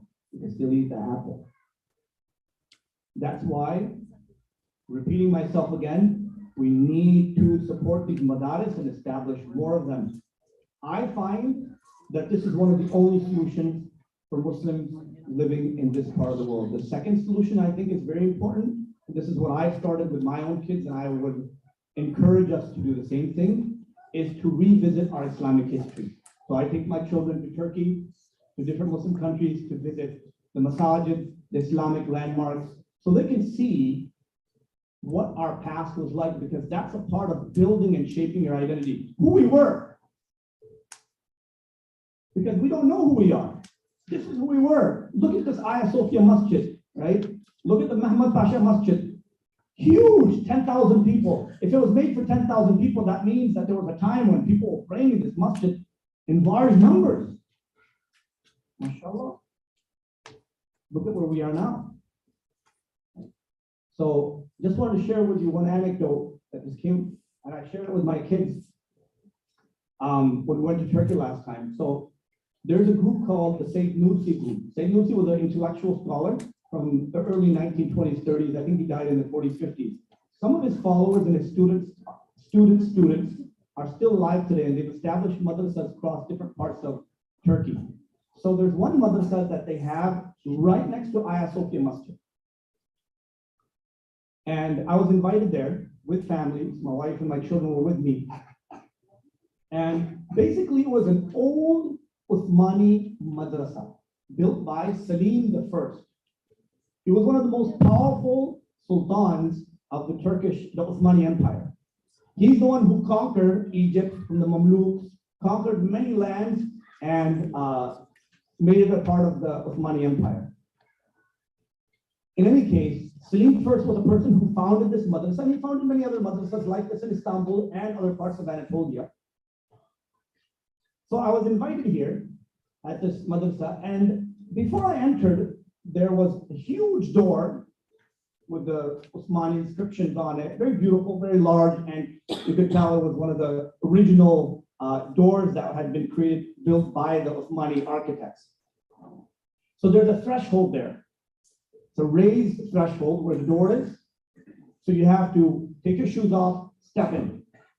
And you should be in the madrasa. There's a big courtyard, and the rooms are all around the courtyard. So I step in, and you should be entering to the courtyard, but that's not the way the entrance has been designed. The way it's been designed is you enter, you step into the threshold, and then about 1.5 feet later, there's another threshold raised, which means you step in once and then you step in again. Now you get into the courtyard. There's only a door on the first threshold. There's nothing on the second one. So what was the need for the second threshold? I was kind of confused. So I was looking and I was thinking in my head, and the brother came to me and said, "You know why this is like this?" I said, "Why?" So he said that Salim I wanted it designed in this way for a very specific reason. What's that specific reason? My kids were listening too. They found that very interesting, right? And that kind of paid for my whole visit, really, because they learned a lot just from that one point. He said Salim first wanted to make sure all the madaris that he founded were built and designed in this way, because when the student, the talibul ilm, the seeker of sacred knowledge, would walk in, he has to take his shoes off before he steps in the first threshold. He's barefoot in the second, before he enters into the second threshold. The distance between the first and second threshold is about 1.5 feet. And it's unpaved, it's dirt. Then when he walks into the courtyard, it's paved.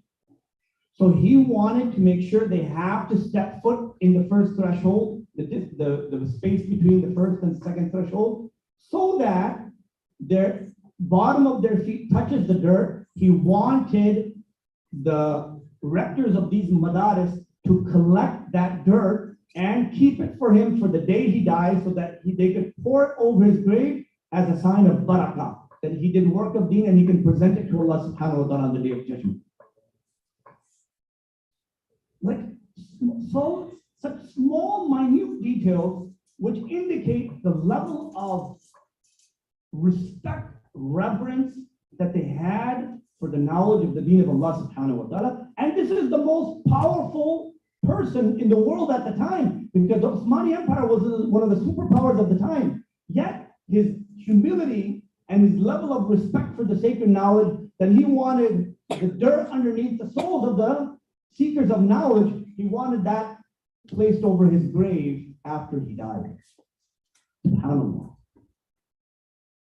My kids heard that and they were just so impressed. Like, he's so powerful, and then he wanted something so small. He didn't want a mausoleum, built over his grave and marble and gold. All he wanted was just the dirt off the bottom of the feet of these ulama. That's it. So these small little things make a big difference in establishing who we are as Muslims. We need to take our children to these historic places. Teach them what our deen was about, how we established it, how our sultans established it. Historians, these Orientalist historians, they when they write books on our scholars and our history, our sultans and our Muslim empires, whether it was the Seljuks, whether it's the Abbasis or the Umayyads, they have nothing good to say. They find every reason to criticize them for the smallest thing, but they never look at George Bush. They don't have any problem with their own guys, their own presidents, who are representative of themselves because they're chosen, elected by them. But the smallest issue or aib, fault that they can find, they really exaggerate it. And when Muslims read that, because we can't read anything with English, and most of it's not in Urdu or in Arabic, it's in English, and we're all English speakers, we read that, we have a very negative vibe and feeling about, oh, the Umayyads were like this, the Abbasi was like this, and they were like this. But if you actually look into the history of our sultans, yes, they had problems, they had issues, but they were also most of them were very, very pious people, very humble people. They weren't the type of people that they sit in one place and they never go to meet people in another place. They were always sitting, talking, and eating with the people. Something you don't get to see nowadays. This is what we need to bring into the lives of our children. This is a part of building their identity. سبحان ربك رب العزة عما يصفون وسلام على المرسلين الحمد لله رب العالمين. جزاكم الله خيرا. تكبير. تكبير. تكبير.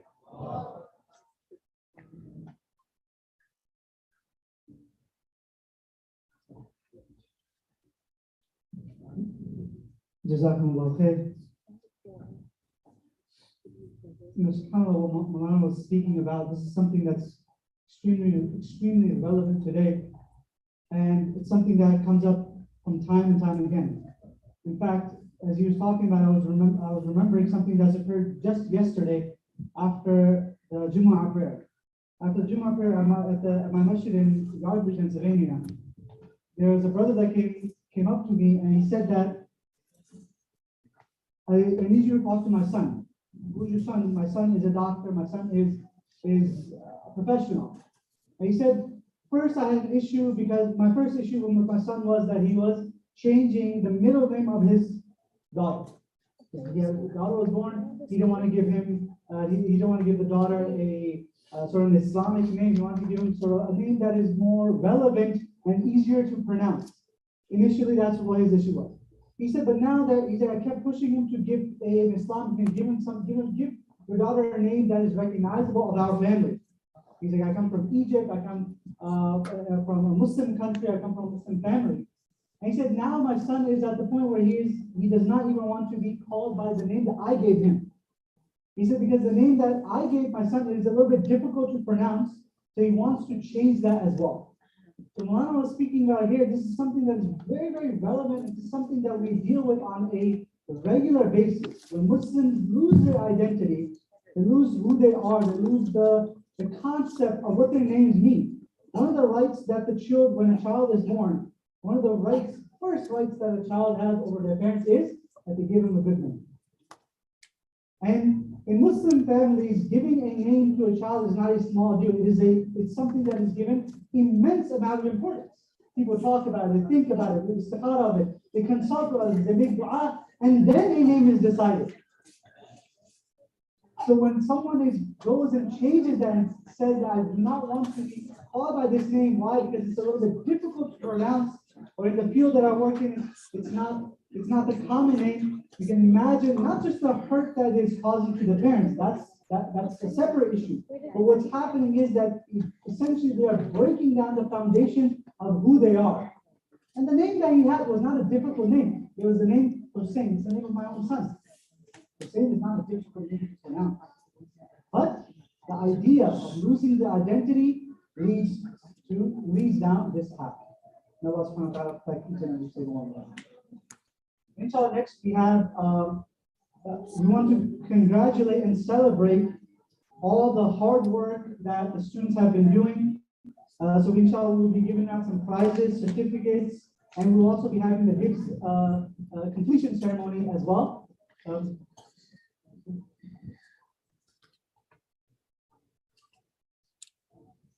we'll be continuing with having the prize ceremony at this point. Inshallah, first we will begin with the Qiraat competition. One of the things to understand is that this is something that we find at the time of the Prophet ﷺ as well. That the Prophet ﷺ would not just, when someone did, one of the companions would do something that was good, it was something that was to be commemorated. The Prophet ﷺ commemorated it as well. The Prophet ﷺ would celebrate it, and the Prophet ﷺ would make sure to congratulate them as well. We find this example to be true when the Sahaba, when they would do something in hiding, they would do something that only them and Allah subhanahu wa ta'ala knows about. But through revelation, the Prophet ﷺ would be informed that what would the Prophet ﷺ do? He would go to them and he would congratulate them. He'd say, what a great transaction you have done. What a great action that you have done. What a great move that you have made. So in the spirit of that, we want to congratulate and we want to commemorate the hard work that has been done by the students, by the teachers, as well as the parents. We'll first begin with giving out trophies for the Qiraat competition. So inshallah, in second place we have Ibrahim Alam. Takbir. Allah Akbar. Takbir. Allah Akbar. Takbir. Allah Akbar. MashaAllah. In first place, we have Abdullah Islam. Takbir. Allah. Takbir. Allah. Takbir. Allah. Next, we'll be commemorating and giving trophies out for the Nasheed competition, a competition that occurred where they competed with each other in singing an Nasheed. So in second place, we have Uwais Khaja. Takbir. Allah. Takbir. Allah. Takbir.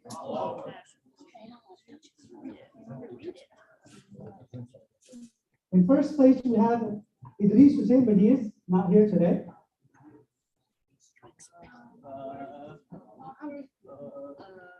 Next, inshallah, we'll be given certificates for the 10 juz tests. This means that students that have memorized 10 or more juz, that they recited these 10 juz in 8 days. That is an impressive action on behalf of the students. So I'll call out their names. You can just come up as I call out your names. First, Abdullah Islam, mashallah. Takbir. Takbir. Takbir. Hassan Khan. Not here, onward. Not here. Ibrahim Alam, mashallah. Takbir. Takbir. Takbir. Jasim Amin. Takbir. Takbir. Takbir. Aqib Ayaz. Takbir. Takbir. Takbir.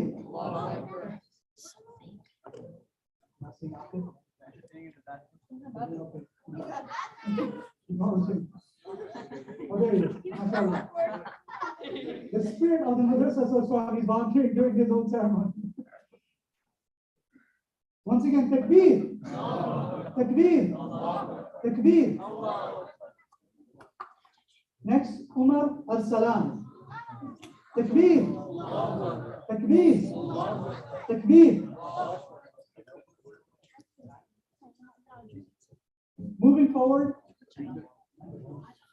Moving forward, inshallah, we'll be giving out certificates for the 20 juz test. This is those students who recited 20 juz in just the short period of 12 days, mashallah. First and foremost, Hamza Khan. Takbir. Allahu Akbar. Takbir. Allahu Akbar. Takbir. Allahu Akbar.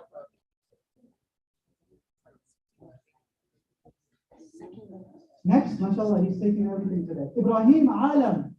Takbir. Allahu Akbar. Takbir. Allahu Akbar. Takbir. Allahu Akbar. He has so many certificates and prizes, he doesn't know what to do with them.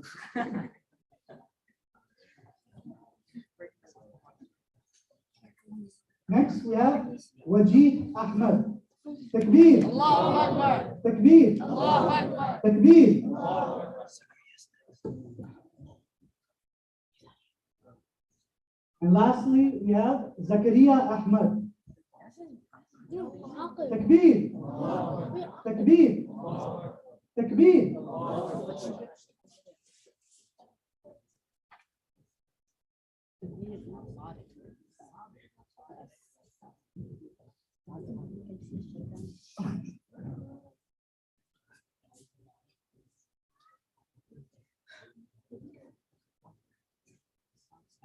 Now, inshallah, we'll be moving forward with the completion of all 30 juz. MashaAllah, those that are being qualified as Quran, those that have memorized the entire Quran, MashaAllah ta'ala.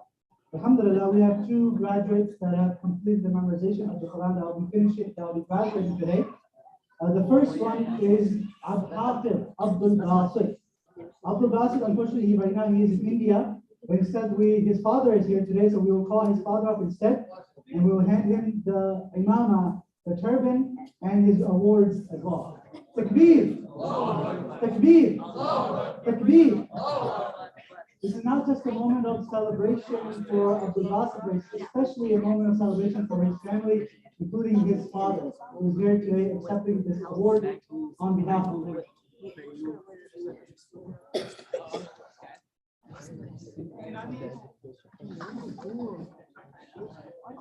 Lastly, inshallah, we will be presenting the second Hafiz of the Quran, and that is someone you've heard his name already been called multiple times. That is Ibrahim Alam, mashallah. We will be doing the Sarzandi will be tying the imama on his head. The tying of the imama is a tradition that has been passed on from generation to the next. It is like a passing of the torch. It is a qualifying feature that certifies him as a Hafiz of the Quran, someone who has memorized the Quran, and he can take that responsibility and the responsibility and the rights that come with it as well.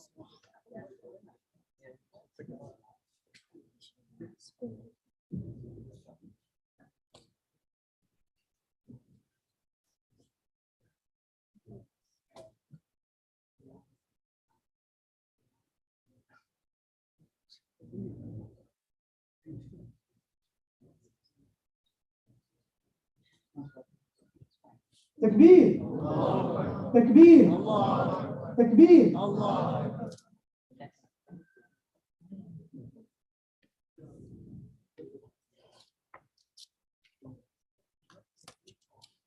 Now we will humbly ask our guest of honor, our respected Ustad, Sheikh Maulana Asim, Hafizahullah, to make dua for the madrasa for the congregation, inshallah. Take break. Take break. Give them 1 minute.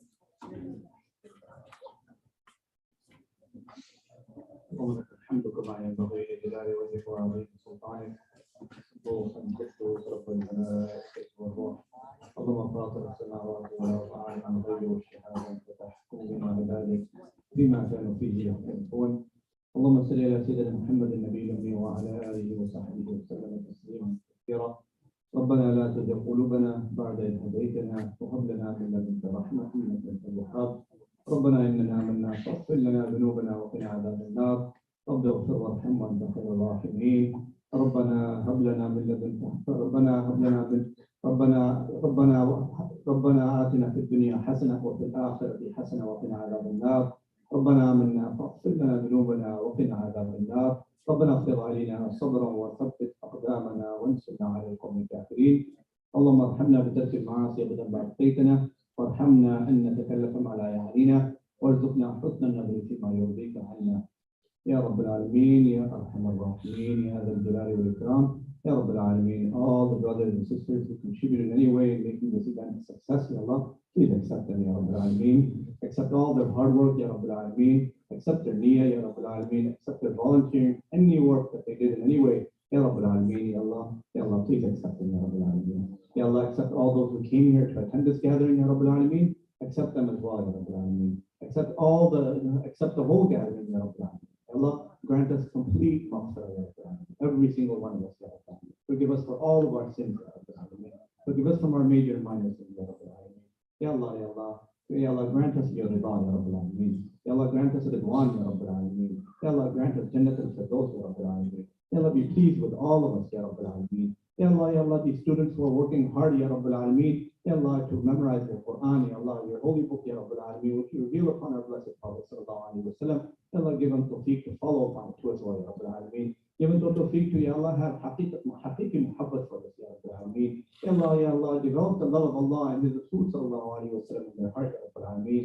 Ya Allah, increase our love for you and our love for Rasulullah sallallahu alayhi wa sallam, Ya Allah. Ya Rabbil Alameen, Ya Allah, save our next generation, Ya Rabbil Alameen. Ya Allah, save us from the fitna that are coming out, Ya Rabbil Alameen. Save us from the darkness and the winds of fitna that are Ya Allah, spreading throughout the world, Ya Rabbil Alameen. Ya Arhamar Rahim, you have chosen us to be here, Ya Rabbil Alameen. This is a sign of your happiness, Ya Rabbil Alameen. This is a sign of your ihsan and your blessedness, Ya Rabbil Alameen. Ya Allah, grant us all your rahmah and your mercy, Ya Rabbil Alameen. Accept us all, Ya Rabbil Alameen. Accept us all, Ya Rabbil Alameen. Forgive all of our sins, Ya Rabbil Alameen. Ya Allah, give us tawfiq to rise on the day of judgment in the state that Rasulullah is pleased with us as well, Ya Rabbil Alameen. Ya Allah, that we drink from the Hawd al from His blessed hands, Ya Rabbil Alameen. Ya Allah, grant us all death in the state of Iman, Ya Rabbil Alameen. Ya Allah, grant us all khatima ala al-Iman, Ya Rabbil Alameen. Grant us death in the state that we're saying, Ya Allah, the kalima, Ya Rabbil Alameen. Allahumma thabbit qulubana ala dinik. اللهم ثبت قلوبنا على دينك اللهم ثبت قلوبنا على دينك اللهم انا نسالك من خير ما سالك منه نبيك وحبيبك سيدنا محمد رسول الله صلى الله عليه وسلم ونعوذ بك من شر ما استعاذك منه نبيك وحبيبك سيدنا محمد رسول الله صلى الله عليه وسلم وانت المستعان وعليك البلاغ ولا حول ولا قوه الا بالله العلي العظيم وصلى الله تعالى على خير خلق محمد وعلى اله وصحبه اجمعين برحمتك يا ارحم الراحمين.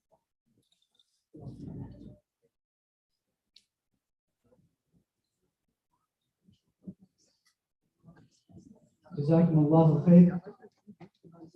So, as we conclude our program, first and foremost, I want to thank each and every single one of you for taking out the time on the busy summer and making your way here and showing your support.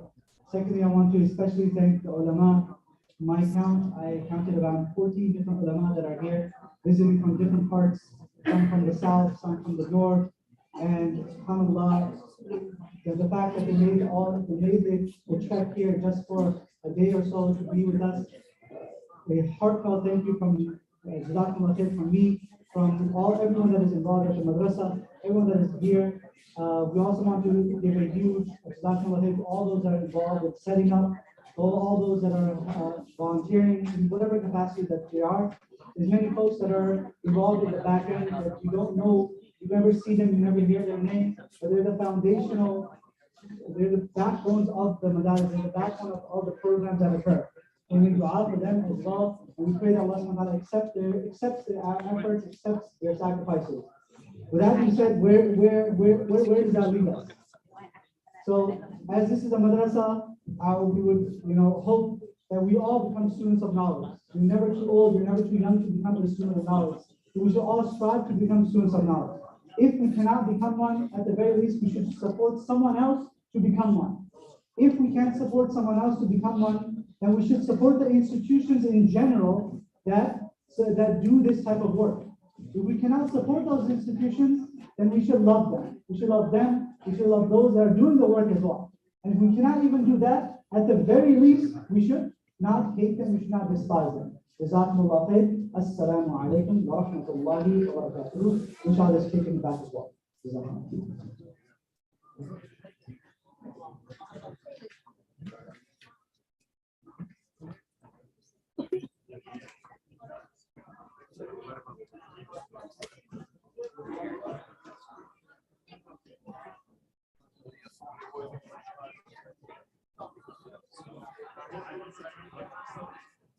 So Ibrahim, lots of congratulations, mashallah, mashallah.